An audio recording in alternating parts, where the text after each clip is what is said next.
Atos 12. Por aquele tempo, mandou o rei Herodes prender alguns da igreja para os maltratar, fazendo passar a fio de espada a Tiago, irmão de João. Vendo ser isto agradável aos judeus, prosseguiu prendendo também a Pedro. E eram os dias dos pães asmos. Tendo-o feito prender, lançou-o no cárcere, entregando-o a 4 escoltas de 4 soldados cada uma, para o guardarem, tencionando apresentá-lo ao povo depois da Páscoa. Pedro, pois, estava guardado no cárcere, mas havia oração incessante a Deus por parte da igreja a favor dele. Quando Herodes estava para apresentá-lo naquela mesma noite, Pedro dormia entre 2 soldados, acorrentado com 2 cadeias, e sentinelas à porta guardavam o cárcere. Eis, porém, que sobreveio um anjo do Senhor, e uma luz iluminou a prisão.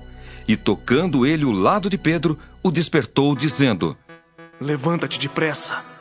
Então as cadeias caíram-lhe das mãos. Disse-lhe o anjo: Cinge-te e calça as sandálias. E ele assim o fez. Disse-lhe mais: Põe a capa e segue-me. Então, saindo, o seguia, não sabendo que era real o que se fazia por meio do anjo. Parecia-lhe antes uma visão.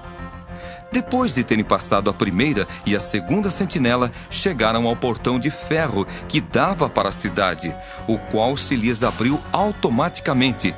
E saindo, enveredaram por uma rua, e logo adiante o anjo se apartou dele. Então Pedro, caindo em si, disse: Agora sei verdadeiramente que o Senhor enviou o seu anjo e me livrou da mão de Herodes e de toda a expectativa do povo judaico. Considerando ele a sua situação, resolveu ir à casa de Maria, mãe de João, cognominado Marcos, onde muitas pessoas estavam congregadas e oravam. Quando ele bateu ao postigo do portão, veio uma criada chamada Rode ver quem era. Reconhecendo a voz de Pedro, tão alegre ficou que nem o fez entrar, mas voltou correndo para anunciar que Pedro estava junto do portão. Eles lhe disseram: Estás louca. Ela, porém, persistia em afirmar que assim era. Então disseram: É o seu anjo! Entretanto, Pedro continuava batendo. Então eles abriram, viram-no e ficaram atônitos. Ele, porém, fazendo-lhes sinal com a mão para que se calassem, contou-lhes como o Senhor o tirara da prisão e acrescentou: Anunciai isto a Tiago e aos irmãos. E saindo, retirou-se para outro lugar. Sendo já dia, houve não pouco alvoroço entre os soldados sobre o que teria acontecido a Pedro. Herodes, tendo-o procurado e não o achando, submetendo as sentinelas a inquérito, ordenou que fossem justiçadas.